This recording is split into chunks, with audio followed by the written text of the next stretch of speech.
नमस्कार, big debate में आपका स्वागत है। मैं हूं आपके साथ दीपक भदौरिया। उम्मीद है कि आप में से अधिकांश लोगों ने शोले फिल्म जरूर देखी होगी और उसमें जय और वीरू यानी कि अमिताभ और धर्मेंद्र की जोड़ी का कमाल भी देखा होगा। आप सोच रहे होंगे कि मध्य प्रदेश के चुनावी माहौल में शोले और जय वीरू की जोड़ी का क्या काम है। तो हम आपको बता दें कि इस जोड़ी की चर्चा चुनाव में निकल पड़ी है। मध्य प्रदेश में भी चुनावी शोले अब भड़की हुई है।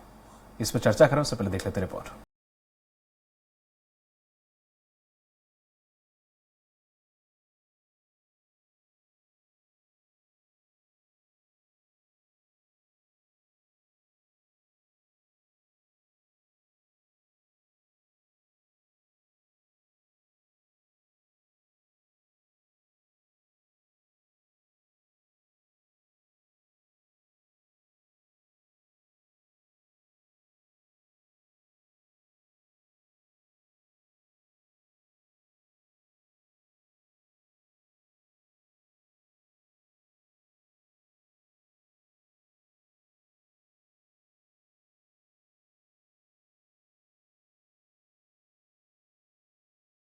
रणदीप सुरजेवाला के बयान देने की जरूरत कमलनाथ के उसे बयान के बाद पड़ी, जिसमें नाराज कार्यकर्ताओं को कमलनाथ सलाह देते दिखे कि जाओ दिग्विजय और जयवर्धन सिंह के कपड़े फाड़ो। और मैंने पहले भी कहा था, किसी मित्र ने मुझे पूछा, पत्रकार मित्र ने, कि इन दोनों का रिश्ता क्या है, तो मैंने कहा आपने शोले फिल्म देखी होगी, जो धर्मेंद्र और अमिताभ बच्चन का रिश्ता है वही कमलनाथ और दिग्विजय सिंह का रिश्ता है ना। वहां झगड़ा ठाकुर करवा पाए थे गब्बर सिंह, ना यहाँ गब्बर सिंह करवा पाएंगे भाजपा। वहीं कमलनाथ के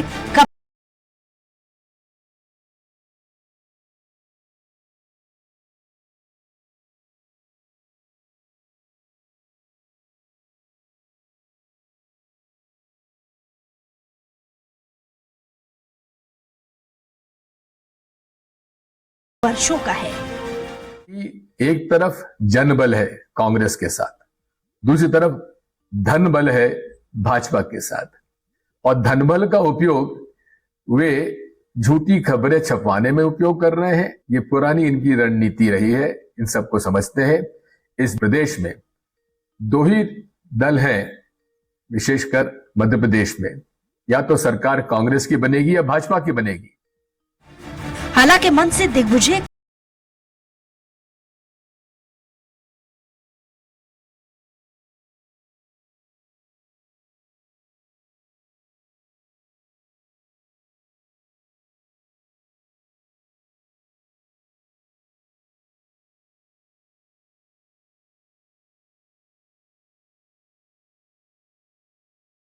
वो बेटे की चिंता कर रहे, बेटा उनकी चिंता कर रहा है।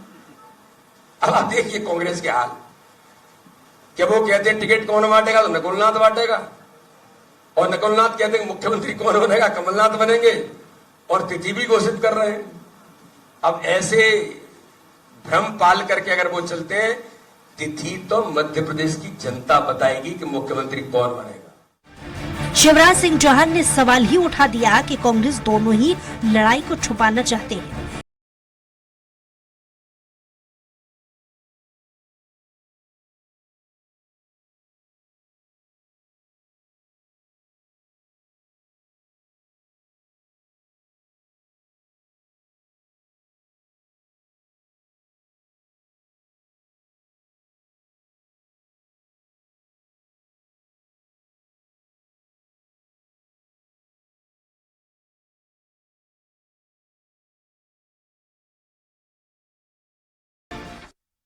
और ये लड़ रहे हैं लूट के माल के लिए। जय और वीरू तो लूटते ही थे, इनका झगड़ा है लूट के माल के लिए। पहले भी 2003 तक मिस्टर बंटा ढार ने पूरे प्रदेश को लूटा, तबाह और बर्बाद कर दिया। 1.25 साल में श्री कमलनाथ जी ने भी मध्य प्रदेश को लूट का अड्डा बना दिया था। अब आगे कौन लूटे और कैसे लूटे, उसमें हिस्सेदारी कितनी हो, झगड़ा इनका केवल इस बात का है। और दिल्ली भी अब पता नहीं किन मुद्दों पर इनसे चर्चा कर रही, लेकिन असली झगड़ा तो यही है।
और इसी पर चर्चा करने के लिए खास मेहमान हमारे साथ जुड़े हुए हैं। बीजेपी प्रवक्ता हैं गोविंद मालू जी।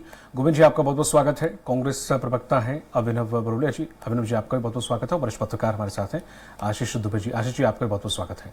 अभिनव जी, जिस तरह से मध्य प्रदेश के शोले तो लगभग आपने बताया 2 किरदार भी जयवीरू के ला दिए हैं, क्या इसमें गब्बर, ठाकुर के बसंती भी एंट्री होगी कि इनके किरदार कोई सोच के रखे हैं पहले से आपने?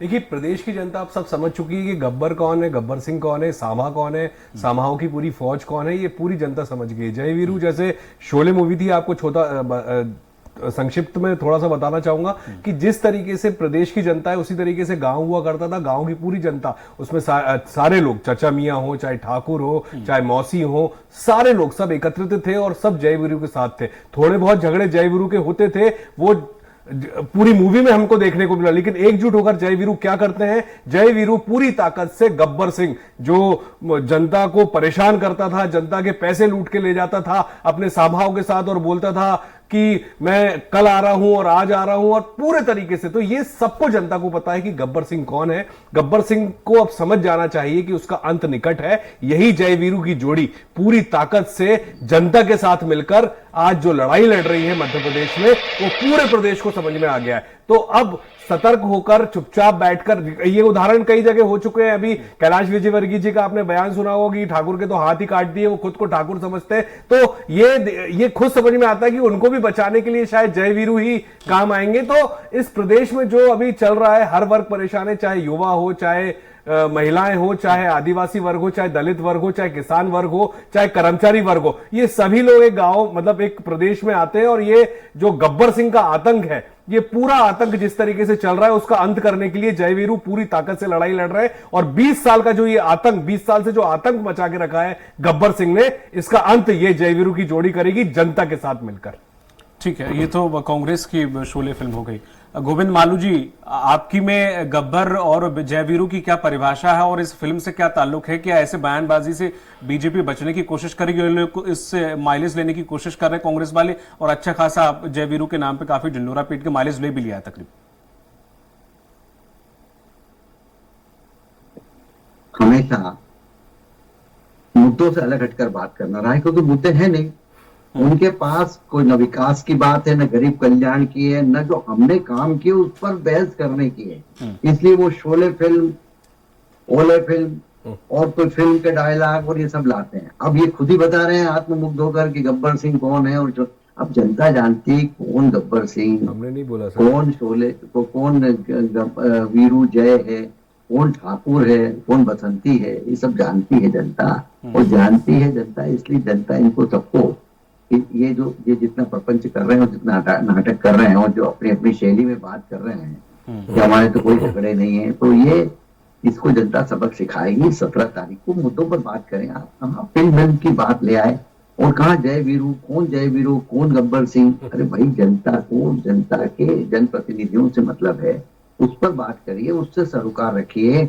इस तरह के प्रतीकों से कुछ नहीं चलेगा। और ये जिस तरह से एक प्रहसन के, मैं समझता हूँ कि उसी के लोग हैं नाटकबाज, जो हम कहते हैं बार बार, वो उसी के अंग खुद बता रहे हैं, अपने आप को सिद्ध कर रहे हैं कि हम उसी नाटक कंपनी के अंग हैं जिसमें लोग नाटक करते हैं, बहरूपिये बनते हैं। तो इसलिए बहरूपियापन छोड़िए, असलियत में आइए, जनता से पश्चाताप करिए, माफी मांगिए कि आपने जितने शासन दिए आजादी के बाद 60 साल तक, फिर बीच में आया, फिर ब्रेक हुआ, फिर दिया, फिर 15 महीने आ गए, फिर वही के वही।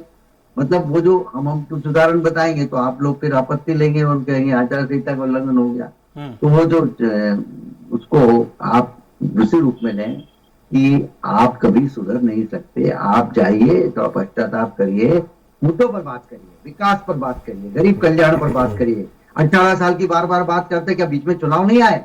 खूब आपने तो शोर मचाया था, कभी ईवीएम पर ठीकरा फोड़ा, कभी कोई नोट गिनने की मशीन के विज्ञापन दिए। अरे मुद्दा ही नहीं तो नोट गिनने की मशीन का विज्ञापन दिया आपने। जनता ने बोला भाई हमारी बात करो, ये फिजूल की बातें क्यों करते हो? करारा तमाचा मारा। और एंटी इनकम्बेंसी बोल रहे थे, प्रो इनकम्बेंसी के रूप में उभरी 2013 में। इसलिए मैं इनसे निवेदन करता हूँ कि भाई आप जनप्रतिनिधि के रूप में जनता के बीच में जा रहे हैं, चुनाव के मैदान में हैं, अपनी बात करिए। जो आपने वचन पत्र दिया पिछली बार, कितना भंग किया, कितना निभाया, अभी कितना आप करेंगे?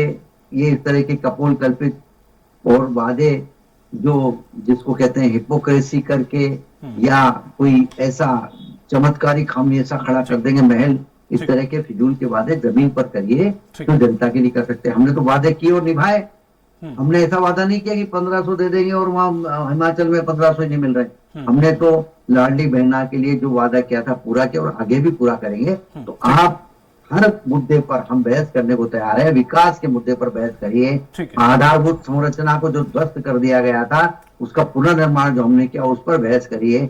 इनके कोई प्रवक्ता आता है, कोई क्या कहता है, कोई प्रशासन के दुरुपयोग की बात करता है, कोई जीडीपी की बात करता है। अरे आप 20 साल से सो रहे थे, मालू जी आपको अगर कोई नहीं सुना था तो कोर्ट में जाते हैं, इसलिए आज बैठ गया, भ्रष्टाचार की बात करते हैं, कभी क्या बात करते हैं। तो आपके इतने मुद्दे हैं, मुद्दों पे भी बात नहीं करते हो, तर्क हो और आपके ठीक है, पास मैं पूरे आप तर्कों के साथ बात करते हैं हम। संविदा कर्मचारियों से लेके, सड़कों से लेके, महंगाई से लेके, बेरोजगारी से लेके सारे मुद्दों पे बात करते हैं, लेकिन आप लोग बात नहीं करते। हमने आपके नेताओं को अब क्या है, आपको बुरा लग रहा है? हमने थोड़ी ना बोला जय वीरू।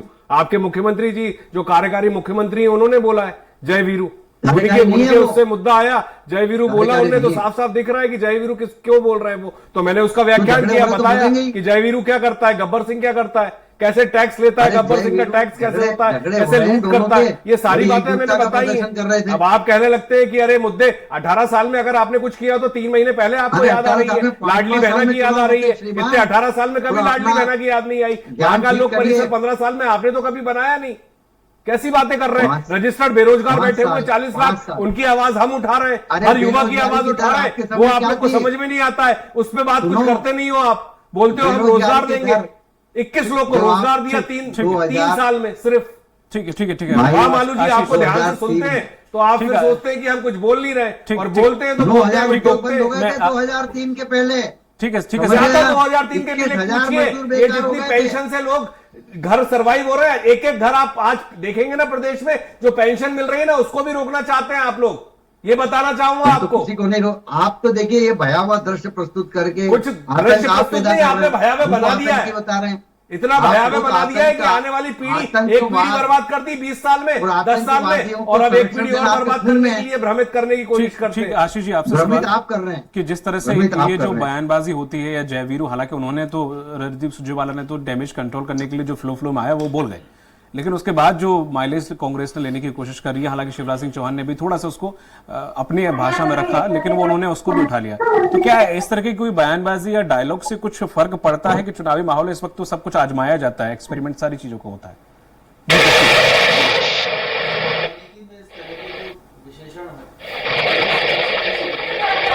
सोशल मीडिया ये फैसलन ज्यादा है और ये चुनाव को डाइवर्ट भी करता है कई बार। अच्छा। मुद्दों को डाइवर्ट करता है। जैसे मालू जी ने बोला, वो सही बात है कि मुद्दों पे बात होनी चाहिए, मुद्दे ही महत्वपूर्ण हैं। लेकिन सवाल ये है कि अगर जय वीरू का उल्लेख एक बार कांग्रेस ने किया तो बीजेपी को उसको बार बार भी उसको परस्यू नहीं करना चाहिए। उसी मुद्दे पे बात कर, भाई किसी एक दल की जिम्मेदारी होगी कि मुद्दे पे लाए। अब वो जय वीरू से गब्बर तक बात आई तो वो गब्बर को सरकार का प्रतीक मान के प्रचार की स्थिति बन गई है। तो ये सारी चीजों के से बेहतर वाकई मैं इस बात को मानता हूं कि मुद्दों पे बात हो तो मुद्दे जब फोकस में होंगे तो ज्यादा होगा। और मध्य प्रदेश में कई तरह के मुद्दे अभी भी हैं। ठीक है। अब ये मुद्दा नहीं है कि मंदिर बनेगा, ये मुद्दा नहीं है कि कोई जाति पंथ संप्रदाय की स्थिति ये है कि समाज की बेहतरी कैसे हो, ये मुद्दे हैं। और इन्हीं दोनों मुद्दों को जो है पहले बीजेपी ने भी फोकस में रखा था और सरकार ने भी उसी पे काम किया, जैसे लाडली बहना या कुछ योजनाएं लाई। कांग्रेस ने भी समाज और उसकी बेहतरी के लिए 5 गारंटी दी जो अब 11 हुई हैं। तो बात उस पर जितनी होगी उतना अच्छा होगा, वरना ये जो जिसको बोलते हैं बाल की खाल निकलना या प्याज के छिलके उतरना, ये उस तरह उतरेगा। शोले की कहानी दोहराई जाएगी, गब्बर का चरित्र सामने आएगा। तो ये वाकई में ठीक, लेकिन अब चुनाव प्रचार को ज्यादा मारक बनाने के लिए, अपनी बात को असरदार बनाने के लिए हर जगह से इस तरह एक नया शब्द गढ़ने की कोशिश होती है। लेकिन कई बार चीजें क्लिक होती हैं और कई बार जनता भ्रमित होती है। तो ये दोनों चीजों के बीच का मामला है। मध्य प्रदेश में, मध्य प्रदेश की जो आर्थिक स्थिति है, मध्य प्रदेश का जो भविष्य है, मध्य प्रदेश की जो भविष्य की योजनाएं हैं और आम आदमी की जो आय है, महंगाई है, ये इस पर सरकार और विपक्ष की जो कांग्रेस दोनों अगर बात करेंगे तो एक नई बहस खड़ी होगी। ठीक है। जिस तरह से देखा जाए अभिनय जी, कल प्याज वाला मुद्दा भी कमलनाथ जी ने उठाया था कि प्याज महंगी हो रही है, ये भी, इस पे भी काफ़ी बवाल हुआ था। उसके बाद नरोत्तम मिश्रा जी का जो बयान आया था रोहिंग्या वाला कि छिंदवाड़ा में रोहिंग्या, ये प्याज आज नहीं कल सस्ती होगी, लेकिन कांग्रेस आई तो छिंदवाड़ा में रोहिंग्याओं की बस्ती होगी। इस प्रकार के जो बयानबाजी है, ये सब चीज़ें हैं। थोड़ा सा मुद्दे से हटके हम ऐसे करके इन बयानबाजियों से आखिर क्या साबित करना चाहते हैं? जैसे कि हमारे वरिष्ठ पत्रकार वाले मालू जी भी बोल रहे हैं कि मुद्दों पर बात किया करिए, हालांकि उनकी भी पार्टी से ऐसे स्टेटमेंट उलट के आ ही जाते हैं कहीं ना कहीं। देखिए, हम प्याज नहीं, हम टमाटर, मैंने खुद टमाटर पे बंदूक लेके गया था सब्जी टमाटर खरीदने, जब 200 रुपए किलो टमाटर हुआ था, तब ये कह रहे थे अरे ये लोग नौटंकी करते हैं, ये लोग ऐसा करते हैं। अरे हम जनता के बीच में गए, वहां पे जनता ने भी उस देखा और उसको सराहा कि हाँ वाकई में टमाटर महंगा है। आज प्याज को लेके प्याज की माला पहन के हम बैठे तो ये कहते कि अरे नौटंकी कर रहे। अरे जनता के मुद्दे तो हम ही उठा रहे। युवा जो आज लाठी नर्सिंग स्टूडेंट्स की जबलपुर में पिटाई हुई, हमारे एनएसयूआई के लोगों ने धरना प्रदर्शन किया, उनकी पिटाई हो गई। तो ये पीटने पाटने से ऊपर तो आते नहीं है। आवाज उठाओ तो दबाने की कोशिश करते हैं, अगर सांकेतिक कोई प्रदर्शन करो तो बोलते हैं नौटंकी कर रहे हैं। ज्यादा कुछ अगर हम प्रदर्शन उग्र करें तो एफआईआर हो जाती है सब पे, हम मुझ पर भी हैं सारी एफआईआर, मैं भी सारी चीजें देख रहा हूं। लेकिन आप कभी भी ये बताइए, युवाओं की बात उठा, कितने समय से पटवारी का जो आंदोलन था, 12 लाख बच्चों का भविष्य खराब हुआ, उसकी आवाज उठाई तो उसको भी डाइल्यूट करने की पूरी कोशिश करी कि नहीं कुछ नहीं किया, ऐसा नहीं हुआ, एक कॉलेज से हो गया, वो अभी देखेंगे, जांच करेंगे। क्या है ये? इसके लिए जवाब नहीं होता है। फिर वो कहते हैं कांग्रेस को कोसने लगते हैं, कमलनाथ जी को कोसने लगते हैं, गांधी परिवार को कोसने लगते हैं। अरे 20 साल से आप सत्ता में हो, 20 साल, एक इतना बड़ा टेन्योर लेके आप बैठे हो, खाली 3 इंडस्ट्री, गोविंदपुरा, मंडीदीप, पीतमपुर, आप कुछ लाए? 20 साल से आईटी पार्क भोपाल में बनेगा सुन रहा हूं मैं। मतलब उस समय जब मैं 38 साल का था, आज 40 साल की उम्र में आ रहा हूं, तब मैंने सोचा था आईटी पार्क आएगा, वो नौकरी नहीं, वो नहीं आ पाया। तो आप क्या कहना चाह रहे हो? कुछ भी तो डिलीवर, वो क्या डिलीवर क्या किया आपने? आपने कर्मचारियों को क्या डिलीवर किया, किसानों को क्या डिलीवर? आज 2500-2600 हमने बोला तो आपको बुरा लग रहा है, धान और गेहूं पे देंगे हम, आप दे देते ना। आज 2000 है, किसान खुश है, हमारे साथ खड़ा है, चाहता था वो ये चीज। कर्मचारियों को ओल्ड पेंशन स्कीम चाहिए थी, चाहते हैं वो, हम बोल रहे हैं। ठीक है, सिलेंडर आप कितने 70 साल लगे सिलेंडर को 450 पे पहुंचने में, और आपने कहां पहुंचा दिया 10 साल में 1150 पे। तो ताजुब होगा कि नहीं होगा? दूध की थैली कितने की आती थी, आज उससे 5 गुना ज्यादा हो गई दूध की थैली, एक छोटी सी। तो आप सोचिए ना, ये जनता की बातें हैं। ये आपने ये डिलीवर किया है 20 साल में, आपने क्या 70 साल को कोसते रहते हैं? जी मालू जी, बात रखिए आप। देखिए, ये लोग ये क्या छोड़ के गए थे, इनको पता नहीं है। महंगाई और बेरोजगारी पर निबंध लिखे जाते थे, गाने बनते थे, फिल्में बनती थी, अब नहीं बन रही है। और ये जिस प्याज और जिसकी टमाटर के क्या भाव होंगे, ये तात्कालिक, कोई तत्काल 5-10 दिन कोई कीमतें बढ़ गई, उसको बड़ा शोर मचाते हैं। और इनके समय तो जमाने भर में महंगाई थी, गेहूं तक तो खाने को नहीं मिलते थे, लाल गेहूं मैक्सिकन, जो ये ढोर मतलब जो एनिमल्स को खिलाते थे अमेरिका में, उसका आयात करते थे भाई लोग। ये क्या करा इन्होंने? कौन सा हरित क्रांति में यहाँ पर सब पूरी भूमि बंजर कर दी। इसलिए ये जरा मैंने यही कहा कि 20 साल की बार बार बात करते हैं, क्या दिया? तो हर 5 साल में लिटमस टेस्ट पर होती है पार्टी, टैग पर लगती है, और सरकार भी। आपने क्या कर लिया? आप विपक्ष में थे, चलो ये बताओ, अभी 3 साल विपक्ष में थे, आपने क्या कर लिया? 15 महीने में आपने क्या करा? वादा खिलाफी के अलावा कुछ नहीं किया। आपने बेरोजगारी भत्ते के लिए एक बड़ा भारी पर्चे बांटे, शोर मचाया, 4000 रुपए देंगे, 1 रुपया नहीं दिया। सबसे बड़ी बात, 5 रुपए डीजल पेट्रोल में कम करने की बात आपने की थी, ठीक है, आपने। देखिए,